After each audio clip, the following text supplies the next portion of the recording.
Hello दोस्तों, मैं अरविंद और अपने इस यूट्यूब चैनल पे आपका बहुत बहुत स्वागत करता हूं। दोस्तों, आप देख रहे हैं दासेट यूट्यूब चैनल। ठीक है दोस्तों, आज हम लोग किसी विशेष टॉपिक पे बात करने वाले हैं कि सर रेलवे एनटीपीसी के लिए या रेलवे के लिए किस तरीके से प्रिपेयर किया जाए। ठीक है दोस्तों, तो ये एक ऐसा बुक हम आपको दिखाने जा रहे हैं जो बुक लगभग सबके पास अवेलेबल होती है। ठीक है ना, हर एक कंपटीशन का बंदा उस बुक को रखता है, लेकिन पढ़ने का तरीका क्या होना चाहिए, क्या चीज़ें पढ़नी चाहिए, क्या चीज़ें नहीं पढ़नी चाहिए, इस पर हम लोग बात करने वाले हैं। आप देख सकते हैं कि लूसेंट बुक्स को कैसे पढ़ें for railway NTPC and group D के बारे में हमको आज चर्चा करना है।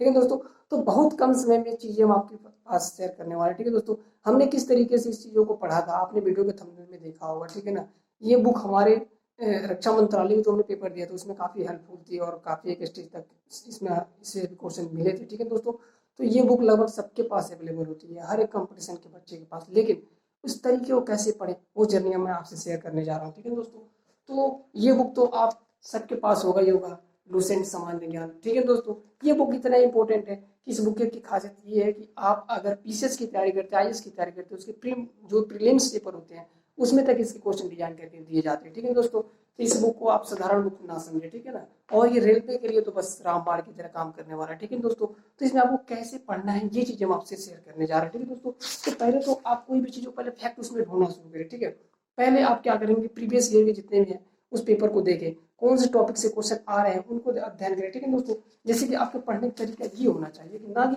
देखिए कभी भी आप पूरे बुक के चक्कर में ना पड़े कि हमने पूरे बुक खत्म करनी है, 10 बार पढ़ना है, ऐसे नहीं। कुछ फैक्ट है उनको आप तैयार कर लें, उनको बार बार रट रहे हैं, वही चीजें घूम फिर के हर एक कंपटीशन में पूछी जा रही है। ठीक है दोस्तों, तो ये चीजें आप देख रहे होंगे। आपका नोट्स बनाने का तरीका दोस्तों ये होना चाहिए, इस तरीके से आप बनाएंगे नोट्स को। ठीक है दोस्तों, और इस तरीके से आप पढ़िए तो शायद बहुत बेटर होने वाला है। ठीक है, सारी चीज़ों के बारे में ध्यान ना दें। ठीक है दोस्तों, आप पढ़ते होंगे। ठीक है, जैसे कि बौद्ध धर्म हो गया, जैन धर्म हो गया, इसमें विशेष रूप से आपसे क्या पूछे जाने वाले हैं। ठीक है ना, अगले बार का पूछा गया कि जन्म जन्म बौद्ध धर्म का जन्म स्थान का क्या था, तो कमल साठ थे।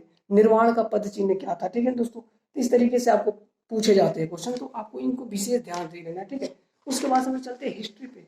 हिस्ट्री पे क्या पूछे दोस्तों, हिस्ट्री में आपसे ज्यादा कुछ नहीं पूछी जाती है। जो आपके सल्तनत काल के थे, ठीक है दोस्तों, जैसे कि बाबर के, जैसे कि मुगल साम्राज्य का संस्थापक कौन था, गुलाम साम्राज्य का संस्थापक कौन था। ठीक है दोस्तों, लोधी वंश का संस्थापक कौन था, इनकी स्थापना कब हुई थी, इस तरीके से क्वेश्चन पूछे जाते हैं। ठीक है दोस्तों, तो आपको विशेष रूप से हिस्ट्री को उतना पकड़ नहीं बनानी है, बस ऊपर ऊपर चीजों को पढ़ते जाना है। ठीक है दोस्तों, अब हम बात करते हैं साइंस के पीछे। ठीक है ना, और भी टॉपिक के पीछे। ठीक है दोस्तों, तो आपको इसमें और भी टॉपिक जैसे कि देखिए कुछ चीजें ऐसे हैं जिनको आपको करंट से रिलेट करके पढ़ना होगा। जैसे कि मान लीजिए चैप्टर आप पढ़ रहे हैं। ठीक है, जैसे कि दोस्तों आपने पढ़ लिया अभी ये चैप्टर, देखिए पढ़ने का तरीका आपका ऐसे होना चाहिए। ठीक है, देखिए चीजों पहले आप पढ़िए।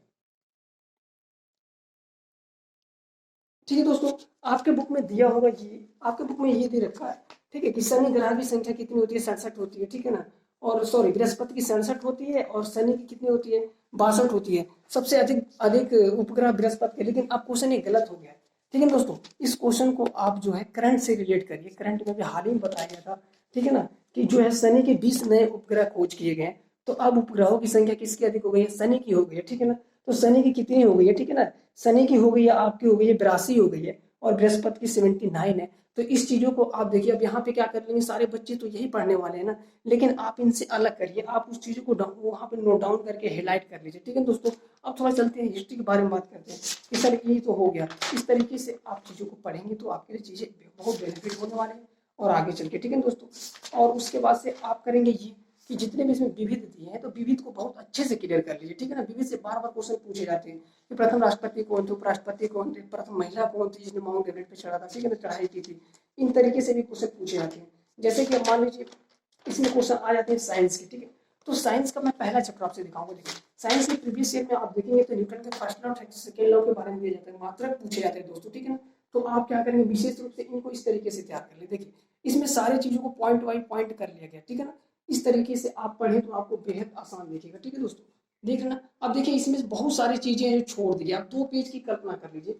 एक प्रॉपर स्टूडेंट क्या करता है कि वो सारी चीजों कभी नहीं पढ़ते। देखिए अब यहाँ से इनको जो इंपॉर्टेंट लगा उन्होंने कर लिया। ठीक है ना, ये कर लिया गया। ठीक है, और इतनी सारी इसमें दो न्यूटन न्यूटन कई बार पूछा गया एग्जाम में। ठीक है, इसलिए न्यूटन का फर्स्ट नियम, सेकेंड नियम, थर्ड नियम, इसको विशेष ध्यान देने, क्योंकि ये हर बार प्रीवियस ईयर में क्वेश्चन आया हुआ। ठीक है, और उसके बाद से इस ऊर्जा संरक्षण के नियम क्या होते हैं, कौन से ऊर्जा किस में रूपांतरित होती है, डायनेमो के बारे में पूछा गया है। इन चीजों को आप तैयार कर लेंगे। ठीक है दोस्तों, इस चीजों को तैयार कर लेंगे।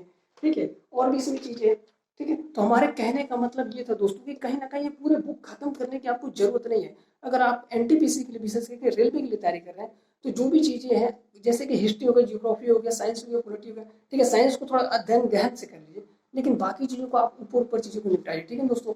और ये थोड़ा साइंस हो गया, तो साइंस के लिए ऑब्जेक्टिव भी क्वेश्चन आते हैं, ठीक है दोस्तों, तो ये भी सॉल्व कर लिए दोस्तों। तो ये अगर आप इस तरीके से काम करते हैं, तो हमें सुनिश्चित है कि आपकी जो CBT 1 बहुत अच्छे तरीके से क्लियर होने वाला है, ठीक है दोस्तों। आप कभी इसके डेप में जाएंगे तो दिक्कत हो जाएगी, ठीक है।